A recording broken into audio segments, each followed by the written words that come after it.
Hello students, welcome to Dikshant Study Tech. I am Ashish Singh, science teacher, and we are going to study about the first part of your first biology chapter, which name is Fundamental Unit of Life.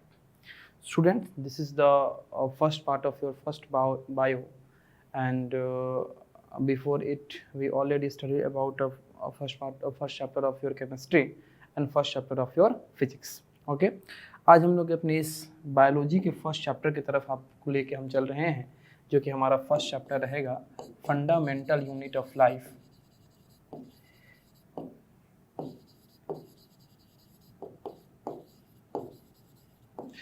और fundamental unit of life आप सबको पता है कि इसको हम लोग cell भी कहते हैं। हमारे लाइफ का, हमारे बॉडी का, लिविंग ऑर्गेनिजम्स के बॉडी के, प्लांट के बॉडी का जो आपका structural unit, functional unit, fundamental unit जो होता है उसको हम क्या कहते हैं? सेल कहते हैं। तो आज हमारा ये चैप्टर जो है फंडामेंटल यूनिट ऑफ लाइफ, यही आपका चैप्टर का नाम होगा। तो सबसे पहले हम लोग इस चैप्टर में आगे बढ़ने से पहले हम लोग ये देखेंगे जो आपका ये चैप्टर है फंडामेंटल यूनिट ऑफ लाइफ, इसका मतलब क्या है, इसके एक एक वर्ड के बारे में हम समझेंगे। सबसे पहला है फंडामेंटल। ठीक है, फंडामेंटल क्या होता है? तो फंडामेंटल का मतलब कि कुछ ऐसी चीज़ है, कुछ ऐसा आपका थीम, कुछ ऐसा पार्ट, कुछ ऐसा कंपोनेंट जो किसी भी बॉडी के कंप्लीट होने के लिए बेस हो। अगर वो ना रहे तो बॉडी कंप्लीट ना हो। जैसे मान लीजिए कि ये आपका चार दीवारी एक रूम है, ठीक है। हम इस रूम को बनाने के लिए मान लीजिए कि अलग अलग दीवार को बैठा के ये रूम बनाना है। हम आपको ये दे दें, इधर वाला दे दें, इधर दे दें, इधर दे दें, इधर दे दें, आपको हम छत दे दें, आपको हम ये बेस ही ना दें, आप इस सबको कहाँ बैठाओगे, कहाँ रखोगे? ठीक है, लेफ्ट राइट फॉरवर्ड बैकवर्ड सब सारे दीवार को आपको हम दे दें, टोटल दीवार आपको हम दे दें, ठीक है। फिर हम ये छत, ये बेस ना दें, फिर आप दीवार को बैठाओगे कहाँ? लेकिन इस पूरे रूम को खड़ा करने के लिए सबसे पहले आपको क्या चाहिए? बेस चाहिए। ये आपका एक ऐसा बेस है जिसके ऊपर ही हमारे सारे वॉल्स जो है वो टिके हैं, और इन वॉल्स के ऊपर हमारा रूफ टिका हुआ है। इस बेस के ऊपर ये हमारे फोर साइडेड वॉल्स टिके हैं, और इस फोर साइडेड वॉल्स के ऊपर हमारा ये रूफ टिका हुआ है। तब जाके ये कंप्लीट हमारा क्या बना है? रूम बना है। तो इस बेस को हम लोग क्या बोलेंगे? ये बेस फंडामेंटल है, यानी कि ये एक ऐसी चीज है जिसके ऊपर ये पूरा बॉडी जो है हमारा क्या है? टिका हुआ है। पूरा बॉडी जो है ये हमारा क्या है? पड़ा हुआ है। ठीक है, तो इसको हम क्या कहते हैं? बेस कहते हैं, या इस चीज को हम फंडामेंटल कहते हैं। ठीक है, अब दूसरा एक वर्ड है आपके पास, unit. What is unit? Unit क्या होता है? पहले तो यूनिट आपको किसी स्मॉल थिंग को या स्मॉल कंपोनेंट को क्या करता है? रिप्रेजेंट करता है। यूनिट जो है ये आपको एक स्मॉल कंपोनेंट को रिप्रेजेंट करता है जो अपने में बिल्कुल क्या हो? कंप्लीट हो। जो अपने में बिल्कुल क्या हो? कंप्लीट हो, बिल्कुल अपने में कंप्लीट हो, उसको हम क्या कहते हैं? यूनिट कहते हैं। ठीक है, जैसे मान लीजिए कि आपके पास एक माला है, मोतियों का माला है, या किसी भी चीज़ का आपके पास एक माला है, तो उस मोती के माला में जो एक एक मोती होते हैं वो अपने में कंप्लीट होते हैं कि नहीं होते हैं? बिल्कुल कंप्लीट होते हैं। एक मोती को तुम अगर बाहर निकालो तो वो एक मोती अपने में क्या है? आपका कंप्लीट है। लेकिन उस मोती को मोती से जोड़ के कंप्लीट क्या बनाया जाता है? माला बनाया जाता है। तो कहने का मतलब है कि यूनिट आपका क्या होता है? तो एक ऐसी चीज जो बहुत ही छोटी हो, या हमारे किसी कंप्लीट बॉडी का क्या हो? आपका बेसिक पार्ट हो, अपने में खुद में क्या हो? कंप्लीट हो, अपने में खुद में एक प्रॉपर फंक्शन को शो करता हो, और उससे मिल के हमारा पूरा एक बॉडी बना होता है, उसको हम लोग यूनिट कहते हैं। ठीक है, तो हमारे जीवन का, इसको एक साथ समझिए, हमारे जीवन का जीवन हमारे जिस बेस पे आधार है, जिस फंडामेंटल पे हमारा जीवन जो है वो आपका बेस्ड है, उस फंडामेंटल के यूनिट पार्टिकल को, उस बेस के यूनिट पार्टिकल को, यानी उस बेस की इकाई चीज को हम लोग क्या कहते हैं? सेल कहते हैं, जिसके बारे में हम अभी पढ़ने जा रहे हैं।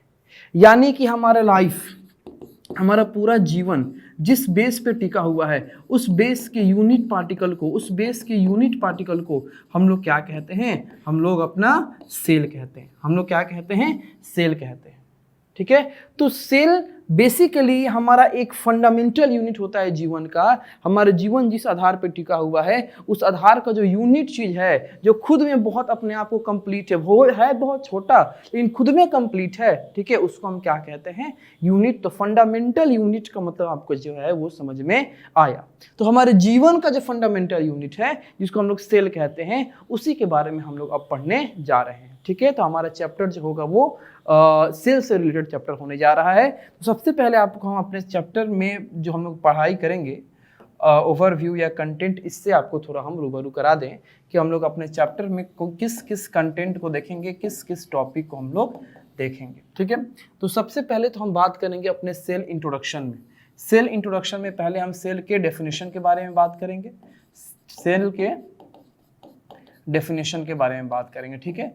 फिर हम लोग सेल इंट्रोडक्शन के बाद हम लोग आएंगे अपने डिस्कवरी ऑफ सेल पे, ठीक है। डिस्कवरी ऑफ सेल पे, जिसमें बहुत सारे हमारे साइंटिस्ट, बहुत सारे हमारे ऑब्जर्वर जो हैं इस सेल की डिस्कवरी में अपना अपना रोल जो है वो प्ले किए हैं, अपने अपने नॉलेज को क्या किए हैं, आपके इन्वॉल्व किए हैं।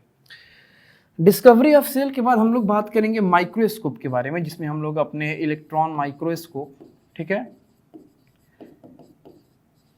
और कंपाउंड माइक्रोस्कोप या लाइट माइक्रोस्कोप के बारे में हम लोग पढ़ेंगे, लाइट या कंपाउंड माइक्रोस्कोप, ठीक है। फिर हम लोग बात करेंगे अपने प्रोकैरियोटिक एंड यूकैरियोटिक सेल्स के बारे में, ठीक है। फिर हम लोग बात करेंगे डिवीजन ऑफ लेबर के बारे में, ठीक। फिर हम लोग बात करेंगे अपने सेल के शेप, अपने सेल के साइज, वॉल्यूम और सेल के नंबर के बारे में, ठीक है। फिर हम लोग बात करेंगे सेल के स्ट्रक्चर के बारे में।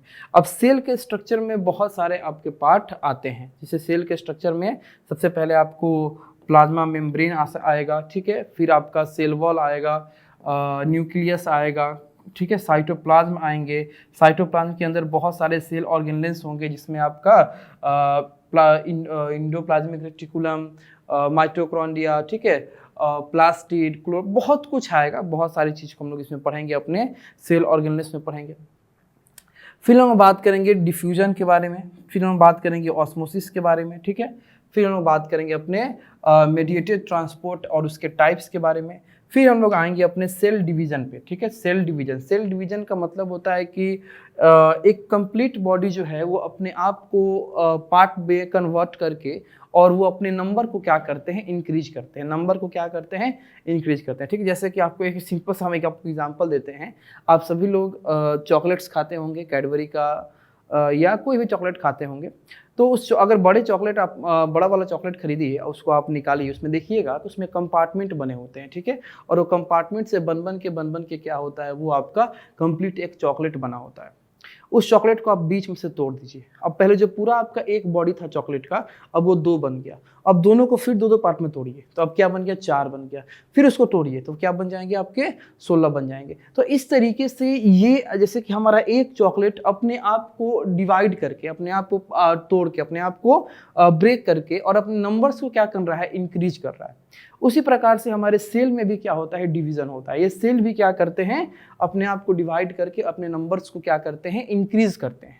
तो उसी को हम लोग सेल डिवीजन बोलते हैं। अब सेल डिवीजन में हम लोग 2 प्रोसेस के बारे में जानेंगे, ठीक है। इसमें आपका आएगा एक मियोसिस एंड माइटोसिस, ठीक है। इसमें आप हम लोग सेल डिवीजन के बारे में, सेल डिवीजन के अंदर 2 प्रोसेस को पढ़ेंगे, मियोसिस एंड माइटोसिस, ठीक है। फिर हम लोग एंडोसाइटोसिस, एक्सोसाइटोसिस के बारे में जानेंगे। और इस तरीके से हम लोग अपने इस चैप्टर के सारे कंटेंट को, सारे ओवरव्यू को क्या करेंगे, हम लोग 1 बाय 1 पढ़ के और इसको कंप्लीट करेंगे, ठीक है। तो ये हमारा अभी कंटेंट है, जिसमें आपको हम ये बताएं कि हम अपने इस फंडामेंटल यूनिट ऑफ लाइफ जो हमारा चैप्टर होगा, यानी सेल चैप्टर जो होगा हमारा, इसमें हम लोग किस किस चीज़ के बारे में पढ़ाई करेंगे, ठीक है। तो आइए हम लोग अपने फर्स्ट टॉपिक की तरफ बढ़ते हैं, जो कि हमारा होगा कि what is the living being made of. इसका आंसर सभी को पता है कि what is the living being made of. हमारा लिविंग बीइंग जो है, जो लिविंग थिंग्स होते हैं, वो किस चीज़ से मिल के बने होते हैं, यानी उनका यूनिट, उनके बॉडी का यूनिट, चाहे उनकी बॉडी का स्ट्रक्चरल यूनिट हो, चाहे उनकी बॉडी का फंक्शनल यूनिट हो।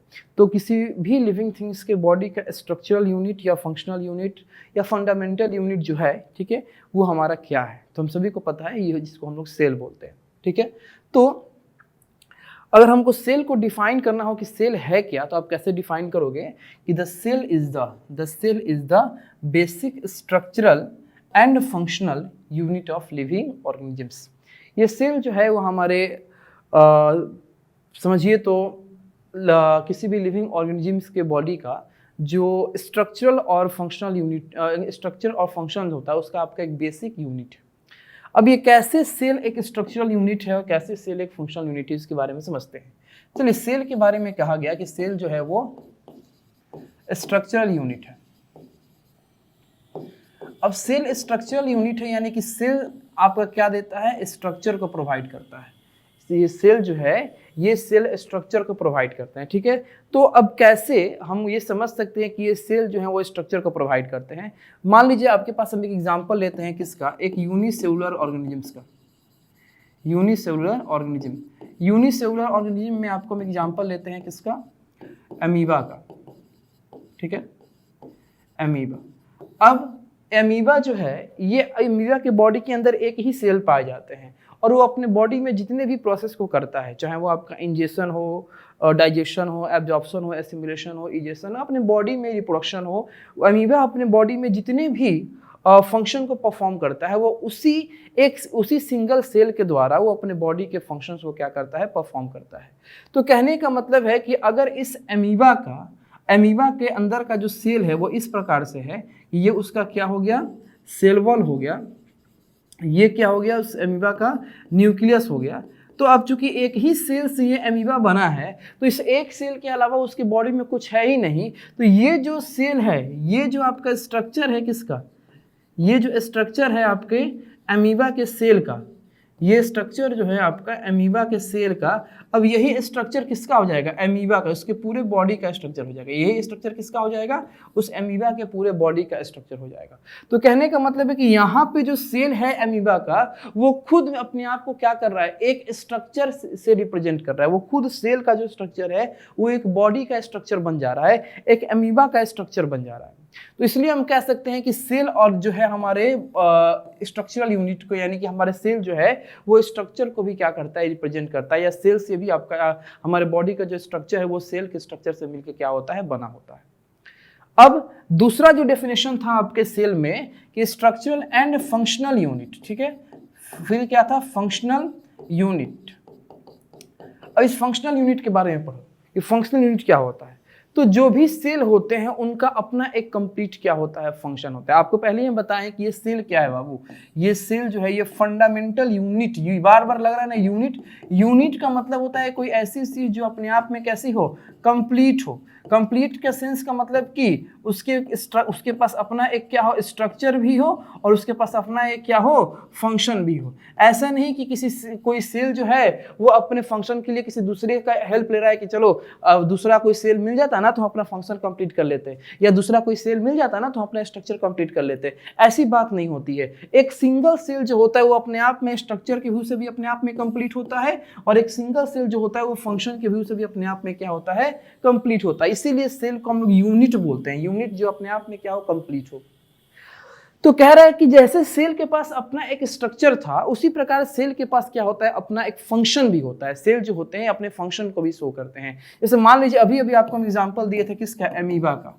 तो ये जो अमीबा है इसके अमीबा के बॉडी के अंदर सिंगल सेल है। अब यही सेल क्या करता है, फंक्शन भी परफॉर्म करता है। यही सेल आपका इंजेक्शन का प्रोसेस करेगा, यही सेल इंजेक्शन का प्रोसेस करेगा, इसी सेल में आपका डाइजेशन होगा, ठीक है, इसी सेल में आपका लास्ट इजेशन तक आपका इसी सेल में होगा। कहने का मतलब है कि एक सेल जो है वो एक स्ट्रक्चर को भी शो कर रहा है, एक स्ट्रक्चर को भी रिप्रेजेंट कर रहा है, और वो सेल जो है वो फंक्शन को भी रिप्रेजेंट कर रहे हैं। तो इस तरीके से आप ये कह सकते हो कि सेल जो है वो किसी लिविंग ऑर्गेनिजम्स का क्या है, स्ट्रक्चरल एंड फंक्शनल यूनिट होता है लाइफ का। अब देखिए, वैसे तो हमारे अर्थ पे बहुत सारे लिविंग ऑर्गेनिजम्स पाए जाते हैं जो बहुत डिफरेंट दिखते हैं, जो कुछ बहुत छोटे होते हैं जो हमारे आँख से दिखते भी नहीं है, कुछ बहुत बड़े होते हैं, कुछ आपके सर्वाइवल के आपकी समझिए तो रीजन के आधार पे डिफरेंट होते हैं। किसी का हैबिटेट कुछ और होता है, किसी का हैबिटेट कुछ और होता है, ठीक है। अब देखिए, लेकिन सब में कॉमन बात एक ये होती है कि जितने भी आपके अर्थ के ऊपर, हमारे पृथ्वी पे जितने भी लिविंग ऑर्गेनिजम्स पाए जाते हैं वो सारे लिविंग ऑर्गेनिजम्स जो हैं वो आपके एक माइक्रोस्कोपिक यूनिट, एक बहुत ही छोटे यूनिट से ही मिलके बने होते हैं, ठीक है। एंड उस यूनिट को हम लोग क्या बोलते हैं, सेल बोलते हैं। उस माइक्रोस्कोपिक यूनिट को, उस बेसिक यूनिट को, उस एलिमेंट्री यूनिट को हम लोग क्या बोलते हैं, सेल बोलते हैं। चाहे वो आपके इस अर्थ के ऊपर रहने वाले कोई भी लिविंग ऑर्गेनिजम्स हो, ठीक है। हाँ, डिपेंड करता है कि वो एक सेल से मिलके बने हैं कि एक से ज़्यादा सेल के मिलके बने हैं। अगर जो लिविंग ऑर्गेनिज्म्स एक सेल से मिलके बना होता है उसको हम लोग क्या कहते हैं, यूनिसेलुलर ऑर्गेनिज्म्स कहते हैं। और जो लिविंग ऑर्गेनिज्म्स आपको एक से ज़्यादा सेल से मिलके बना होता है उसको हम लोग मल्टी सेलुलर ऑर्गेनिज्म्स के नाम से जानते हैं। देखिए, सेल को समझने के लिए एक और एग्जांपल आपको हम यहाँ दिए हैं। जैसे कि ये क्या है, एक सिंगल ब्रिक है, ठीक है। यहाँ पे ये क्या है, आपका एक सिंगल ब्रिक है, और ये क्या है, आपका वॉल है, पूरा एक वॉल। वॉल कहने का मतलब कि ये आपका कॉम्बिनेशन ऑफ ब्रिक्स है।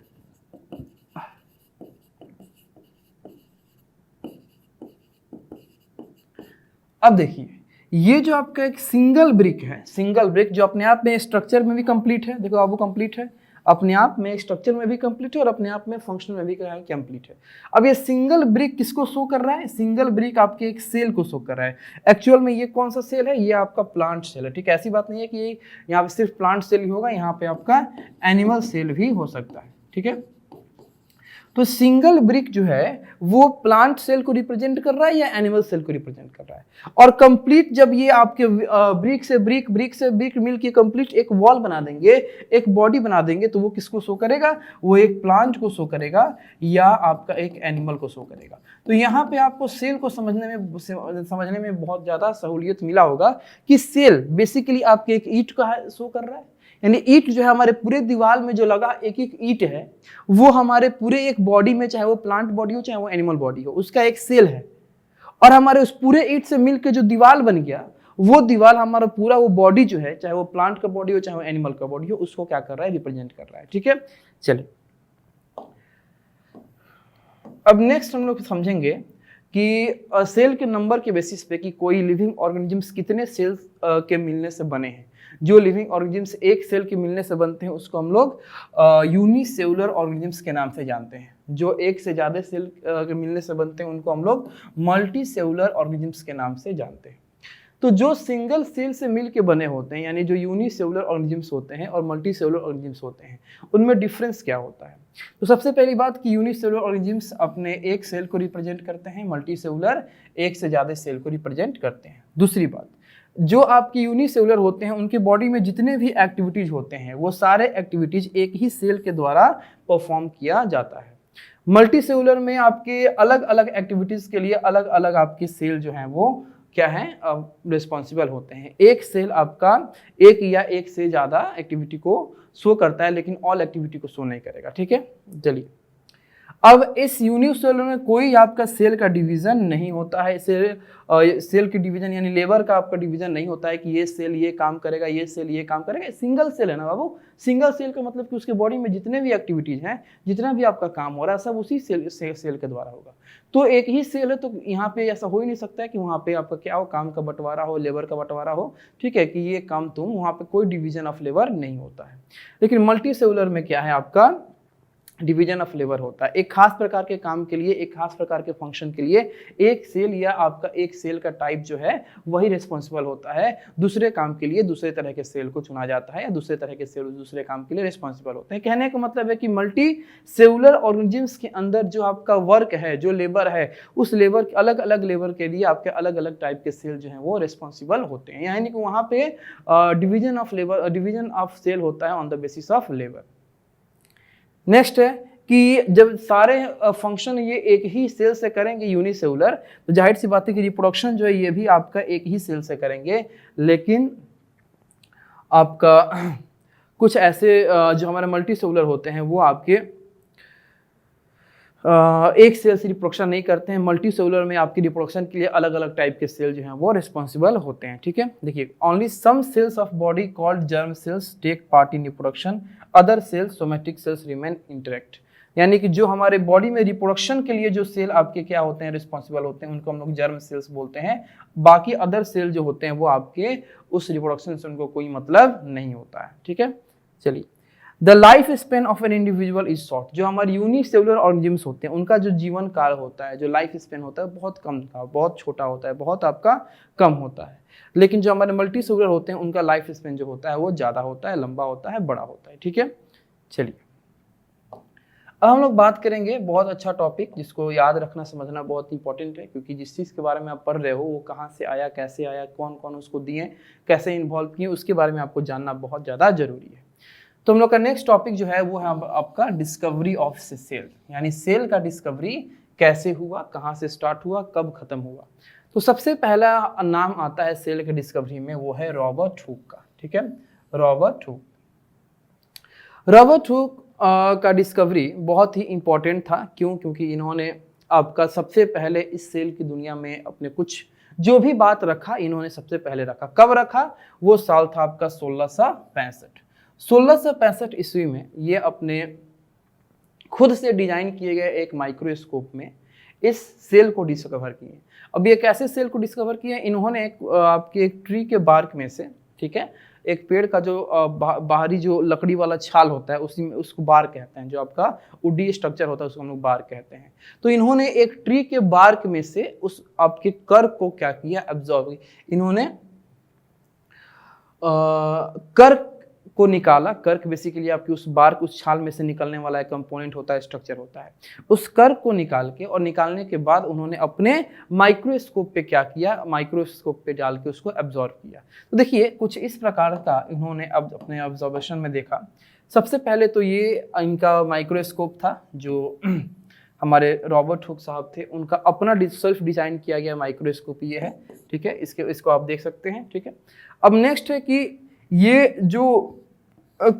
पेड़ के बार्क में से जो इन्होंने कर्क निकाला, उस कर्क को उस अपने माइक्रोस्कोप पे जब उन्हें रख के देखा तो ये किस तरह के स्ट्रक्चर को इन्होंने देखा। तो जब ये कर्क को देखे तो ये अपने कुछ इस प्रकार के स्ट्रक्चर को देखें कि इसमें क्या बने हुए हैं, एक कंपोनेंट रूम बना, समझिए तो ये घर बना हुआ है, छोटा छोटा कंपोनेंट बना हुआ है। तो जब इन्होंने इस प्रकार के स्ट्रक्चर को देखा उस कर्क में तो इनको कुछ याद आया। इनको ये चीज याद आई कि ऐसा कुछ ना कुछ हम तो पहले देखे हुए हैं। तो जब ये बहुत ज्यादा दिमाग लगाए तो इनको ये पता चला कि हाँ, हम क्या देखे हैं, मधुमक्खी का जो आपका समझिए तो होम होता है, इसको हम लोग बीहाइव कहते हैं। उस बीहाइव को हम लोग क्या है, हमको क्या क्या है देखे हैं पहले से। अब वो बीहाइव जो है, उस बीहाइव में भी ध्यान से देखिएगा तो इसी प्रकार का क्या होता है, आपका कंपोनेंट होता है। इसी प्रकार का क्या होता है, कंपोनेंट होता है।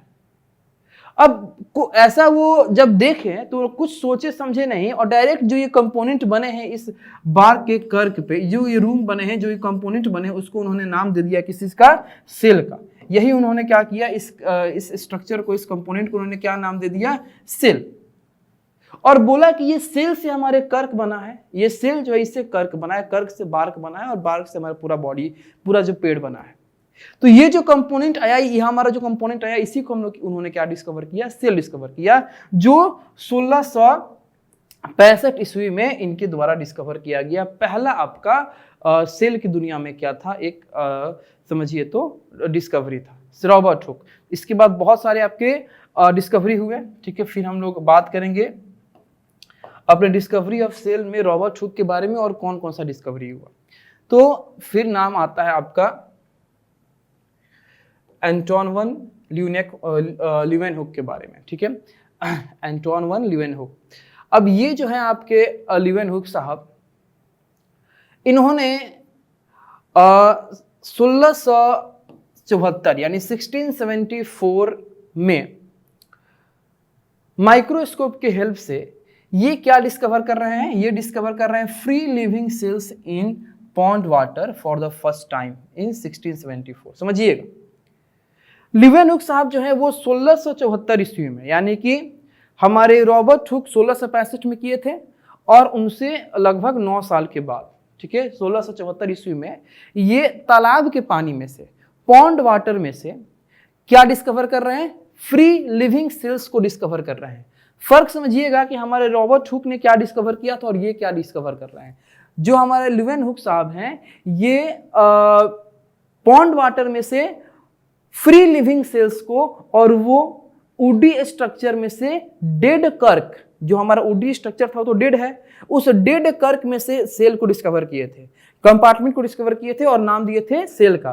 तो वहां पे जो रॉबर्ट हुक साहब थे वो डेड सेल का डिस्कवर किए थे, लेकिन यहाँ पे जो हमारे ल्यूवेनहुक साहब जो हैं, ये हमारे पॉन्ड में से फ्री लिविंग सेल को, यानी कि आप जिंदा सेल को, लिविंग सेल्स को क्या कर रहे हैं, डिस्कवर कर रहे हैं 1674 में। ठीक है। फिर आगे बढ़ते हैं 1678 में यही आपका लीवेनहुक साहब जो है यही आपका स्पर्म का डिस्कवर किए। कहाँ कहाँ आपका ये स्पर्म का डिस्कवर किए, तो स्पर्म का डिस्कवर ये ह्यूमन में, डॉग में, रैबिट का, फ्रॉग का, फिश में, इंसेक्ट में, यहाँ पे इन्होंने स्पर्म सेल का क्या किया, डिस्कवर किया। ठीक है। अब ये स्पर्म क्या होता है आप सभी को पता है, आपको क्लास 8 के रिप्रोडक्शन में पढ़ किया है। स्पर्म जो है हमारे मेल रिप्रोडक्टिव गैमेट या मेल रिप्रोडक्टिव सेल को हम लोग स्पर्म बोलते हैं। चलिए, तो 1665 ये रॉबर्ट हुक के नाम था। 1674 जिसमें पॉन्ड में से लिविंग सेल को डिस्कवर किया गया, ये लीवेनहुक। और फिर आपका आ गया ये 1678 स्पर्म सेल, जिसमें आपको यही लीवेनहुक जो है यही क्या किया, डिस्कवर किया। ठीक है। फिर आपका लगभग 100-150 साल बाद 1831 में, ठीक है, 1831 में एक स्कॉटिश बॉटनिस्ट हैं जिनका नाम था रॉबर्ट ब्राउन है। ये 1831 में न्यूक्लियस का डिस्कवर किया हमारे प्लांट सेल के अंदर। ठीक है। चलिए, तीसरा हम लोग बात करेंगे पुरकिंजी के बारे में, यानी इनका पूरा नाम है J.E. पुरकिंजी, जो 1839 यानी 1839 में इन्होंने एक टर्म डिस्कवर किया प्रोटोप्लाज्म। और ये प्रोटोप्लाज्म जो है ये अपने सेल के अंदर जो हमारे लिविंग फ्लूइड सब्सटेंस होते हैं उस फ्लूइड सब्सटेंस में ही ये प्रोटोप्लाज्म का डिस्कवर किए थे। कहाँ डिस्कवर किए थे, हमारे सेल के अंदर जो लिविंग फ्लूइड सब्सटेंस होते हैं वहाँ पे उन्होंने प्रोटोप्लाज्म का डिस्कवर किया था। तो आपको बस नाम, कब और किस चीज़ का डिस्कवरी, ये याद रखना बहुत जरूरी है। ठीक है। फिर नेक्स्ट आते हैं 1866 में हैकल। ठीक है। हैकल ने क्या एस्टेब्लिश किया, हैकल ने ये बताया कि जो न्यूक्लियस होता है हमारा, ये न्यूक्लियस हमारे इस हेरिडिटरी सब्सटेंसेस को ट्रांसपोर्ट और ट्रांसमिट करने के लिए क्या होता है, रिस्पॉन्सिबल होता है। हेरिडिटरी कैरेक्टरिस्टिक्स, हेरिडिटरी कैरेक्टरिस्टिक्स का मतलब होता है कि वैसे प्रॉपर्टीज, वैसे कैरेक्टरिस्टिक्स जो रिप्रोडक्शन के दौरान एक पेरेंट्स में से हमारे बेबी में क्या होते हैं, कैरेक्टर का ट्रांसफर जो करते हैं, उसी कैरेक्टरिस्टिक्स को हम लोग क्या कहते हैं, हेरिडिटरी कैरेक्टरिस्टिक्स कहते हैं। तो ये जो हैकल थे उन्होंने ये बताया कि जो न्यूक्लियस है, इस न्यूक्लियस के अंदर आपका ये हेरिडिटरी कैरेक्टरिस्टिक्स जो है वो स्टोर भी होता है, और साथ ही साथ न्यूक्लियस से ही हमारा हेरिडिटरी कैरेक्टरिस्टिक्स जो होता है ये ट्रांसमिट भी होता है, ट्रांसफॉर्म भी होता है आपका एक बॉडी से दूसरे बॉडी में, यानी कि पेरेंट्स बॉडी से और हमारे बेबी के बॉडी में क्या होता है, ट्रांसफर होता है। कौन बताया, हैकल। कब बताया, 1866 में। उसके बाद आता है हमारा सेल थ्योरी, बहुत ही इंपॉर्टेंट थ्योरी जो हमारे सेल की दुनिया में जो है बहुत ज़्यादा रोल प्ले किया है। सेल थ्योरी जो है बेसिकली आपके दो साइंटिस्ट के द्वारा डिस्कवर किया गया था, जिनका पहला नाम था जैकब मैथियस स्लीडन एंड दूसरे थे आपके थियोडर स्वान। ठीक है। इनको हम लोग ऐसे इनके टाइटल से भी हम लोग हमेशा जानते हैं, अक्सर बुक में इनका टाइटल ही आपको मिलता है स्लीडन एंड स्वान। स्लीडन एंड स्वान ने ही क्या किया था, सेल थ्योरी को डिस्कवर किया था। ठीक है। तो आइए हम लोग इस सेल थ्योरी को इंडिविजुअल इनके नाम से पढ़ते हैं कि इनमें से कौन किसका क्या कंट्रीब्यूट था। तो सबसे पहले आपका नाम आएगा स्लीडन का। स्लीडन 1838 में 1838 में जो ये जर्मन बोटनिस्ट थे, इन्होंने ये बताया कि हमारे जितने भी प्लांट हैं, जितने भी हमारे प्लांट्स हैं, ठीक है, ये सारे प्लांट्स जो हैं ये सेल से मिल के बने हैं, ये सारे प्लांट्स जो हैं वो सेल से मिल के बने हैं। तो स्लीडन का आपका आइडिया ये था जो हमारे 1838 में दिया गया था कि all plants are made up of, या all plants are consist of cells. ठीक है। फिर एक ही साल बाद 1839 में थियोडर स्वान इन्होंने अपना एक दूसरा आइडिया दिया, जो कि आपका जर्मनी के जूलॉजिस्ट थे। अपना इन्होंने एक दूसरा आइडिया दिया क्या, कि जितने भी आपके एनिमल्स हैं, ठीक, प्लांट्स नहीं, जितने भी आपके एनिमल्स हैं और साथ साथ प्लांट्स हैं, ये सभी आपके एलिमेंट्री पार्ट, बेसिक पार्ट से मिलके बने हैं, जिसको हम लोग क्या बोलते हैं, सेल बोलते हैं। जो स्लीडन थे उन्होंने सिर्फ प्लांट के बारे में बताया कि all the plants are consist of cells 1838 में। लेकिन 1839 में जो ये हमारे स्वान थे उन्होंने ऑल एनिमल्स और प्लांट्स, इन दोनों के बारे में बताया कि जितने भी आपके एनिमल्स हैं या जितने भी प्लांट्स हैं, ये दोनों किससे मिलके बने हैं, ये दोनों आपके सेल से मिलके बने हैं।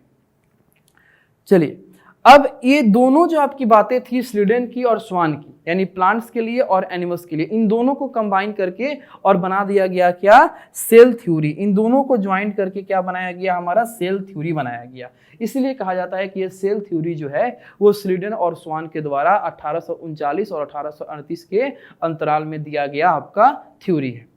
अब इसी सेल थ्योरी को फिर से रिफाइन किया गया 1855 में। 1855 में किसके द्वारा, जिनका नाम था आर वर्कोव जिनका नाम था, जो कि हमारे जर्मन के एक बायोलॉजिस्ट थे।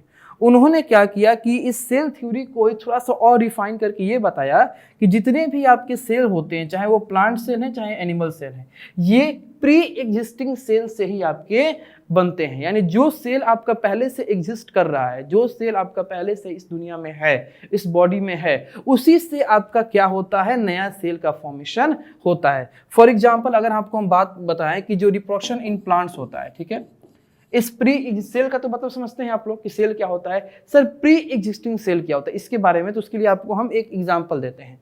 जो हम लोग रिप्रोडक्शन इन प्लांट कहते हैं, ये रिप्रोडक्शन इन प्लांट बेसिकली पहले तो आप लोग एक बार सीड से पढ़ते हो, सीड के द्वारा, और दूसरा आप लोग पढ़ते हो उनके पार्ट से, ठीक है,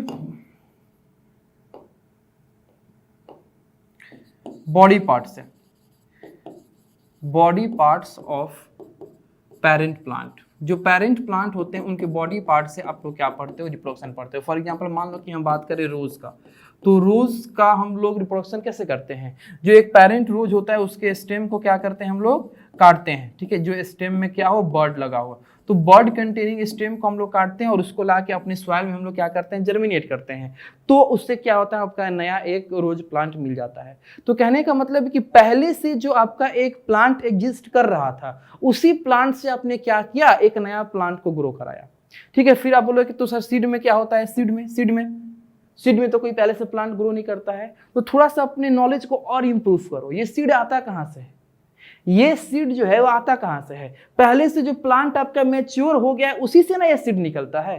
तो पहले से जो प्लांट आपका मैच्योर हो गया है उससे सीड निकला, और फिर उस सीड से तुम क्या कर रहे हो, नए प्लांट को ग्रो करा रहे हो। तो कहीं ना कहीं बात तो फिर वही आ गया कि आप पहले से जो प्री एग्जिस्टिंग प्लांट है उसी से आप नए प्लांट को क्या करा रहे हो, ग्रो करा रहे हो। तो जिस प्रकार से ये प्लांट के बारे में आपने समझा कि पहले से जो आपका एक प्लांट एग्जिस्ट कर रहा है उससे आप नए प्लांट को क्या कर रहे हो, ग्रो करा रहे हो, उसी प्रकार से आप ये अपने सेल थ्योरी के बारे में समझो, जो आपका रिफाइन किया गया था हमारे वर्क्यू के द्वारा। वर्कोव ने ये कहा था कि जो हमारे सेल होते हैं प्लांट बॉडी में या एनिमल बॉडी में, ये कहीं और से नहीं आते हैं, ये पहले से जो उस बॉडी में हमारे सेल क्या कर रहे हैं, एग्जिस्ट कर रहे हैं, उस प्री एग्जिस्टिंग सेल से ही आपके क्या होते हैं, न्यू सेल का क्या होता है, आपका फॉर्मेशन होता है। तो ये सब चीजें, ये आपका क्या था, डिस्कवरी ऑफ सेल था। ये क्या था आपका, डिस्कवरी ऑफ सेल था। तो डिस्कवरी ऑफ सेल में बेसिकली आपको जो पॉइंट याद रखना है वो आपको कब, कौन और क्या। सबसे पहले रॉबर्ट हुक 1665 ईस्वी में जो आपका एक ट्री के बार्क के कर्क में से एक कंपोनेंट को ऑब्जर्व किया और उस कंपोनेंट को नाम दिए सेल। फिर 1674 ईस्वी में जो आपके लीवेनहुक थे, इन्होंने क्या किया, सबसे पहले 1674 ईस्वी में अपने पॉन्ड यानी तालाब के पानी में से फ्री लिविंग सेल को क्या किया, डिस्कवर किया। फिर 8 साल बाद इन्होंने ही हमारे एनिमल जैसे dog, rabbit, frog, fish, insect या ह्यूमन बीइंग में से स्पर्म को क्या किया, डिस्कवर किया। फिर 1831 में जो हमारे रॉबर्ट ब्राउन जो कि स्कॉटिश बोटनिस्ट थे, इन्होंने न्यूक्लियस को डिस्कवर किया प्लांट सेल में। फिर 1831 के बाद फिर आप लोग आ जाओ कहाँ पे, 1839, यानी कि आप लगभग 8 साल बाद प्रोटोप्लाज्म का डिस्कवर किया गया था, किसके द्वारा, पुरकिंजू के द्वारा, जो हमारे सेल के अंदर जो लिविंग फ्लूइड सब्सटेंस होते हैं उससे आपका लिया गया था। फिर 1866 यानी 1866 में हैकल के द्वारा ये बताया गया कि जो न्यूक्लियस आपका डिस्कवर हो गया था, उस न्यूक्लियस में ही आपके हेरिडिटरी कैरेक्टरिस्टिक्स स्टोर भी होते हैं और ट्रांसमिट भी उसी से होते हैं। फिर आपका 1866 के बाद 1838 में और 1839 में बहुत ही बड़ा आपका एक सेल में क्या आया, थ्योरी आया, जो स्लीडन और स्वान के द्वारा लाया गया, जिसमें ये बताया गया कि जो हमारे प्लांट सेल होते हैं या एनिमल सेल होते हैं, या प्लांट या एनिमल होता है, वो हमारे सेल से मिलकर बना होता है, या इनका बॉडी जो है ये सेल से ही कंसिस्ट होता है, सेल ही से ही इनका बॉडी बना हुआ है। फिर हमारे इस सेल थ्योरी में एक और रिफाइन किया गया किसके द्वारा, वर्को के द्वारा 1855 में, और ये बताया गया कि जो हमारे प्लांट में या एनिमल में जो सेल होते हैं वो प्री एग्जिस्टिंग सेल से, यानी पहले से जो आपका सेल एग्जिस्ट कर रहा है उसी से ये सेल क्या होते हैं, अराइज होते हैं, उसी से ये सेल क्या होते हैं, फॉर्म होते हैं। इस तरीके से आपका ये जो सेल का पार्ट 1 था, हम लोग अपने इस पार्ट 1 में अपने सेल के इंट्रोडक्शन जिसमें हम लोग सेल के डेफिनेशन, ठीक है, सेल के डिस्कवरी, इसके बारे में हम लोग पढ़ाई किए। ठीक है, समझिए तो आज बहुत बेसिक ही क्लास था। आज हम अपने इस जो हमारा चैप्टर का नाम है उसी पे हम लोग बस पढ़ाई कर रहे थे कि सेल का डेफिनेशन क्या है, उसका डिस्कवरी कैसे हुआ। अभी हम लोग अपने आगे के चैप्टर को बहुत ही ज़्यादा पार्ट में, इसका टेंशन हम लोग को नहीं लेना है कितना पार्ट इसका बनेगा नहीं बनेगा, बहुत ही बारीकली और बहुत ही अच्छे तरीके से इसको पढ़ेंगे जिससे हमारा एक एक चीज़ जो है वो क्लियर हो सके। आई होप कि आपको डिस्कवरी और डेफिनेशन में कोई डाउट ना होगा। ठीक है, अगर आपको डाउट है तो आप लोग क्वेश्चन भी राइज कर सकते हैं, और जो इसका स्टडी मटेरियल आपको मिलेगा उसमें आपके जितने भी ये नोट्स हैं या जितने भी आपके इससे रिलेटेड जो क्वेश्चंस होंगे ये सब आपको उस स्टडी मटेरियल में मिल जाएंगे, जिससे हम कोशिश करेंगे कि आपका डाउट जो है वो ज़्यादा से ज़्यादा क्लियर हो सके। ठीक है, तो मिलते हैं आपसे हम लोग इसी चैप्टर के सेकेंड पार्ट है। तब तक के लिए थैंक यू सो मच। मन लगा के पढ़ाई करिए।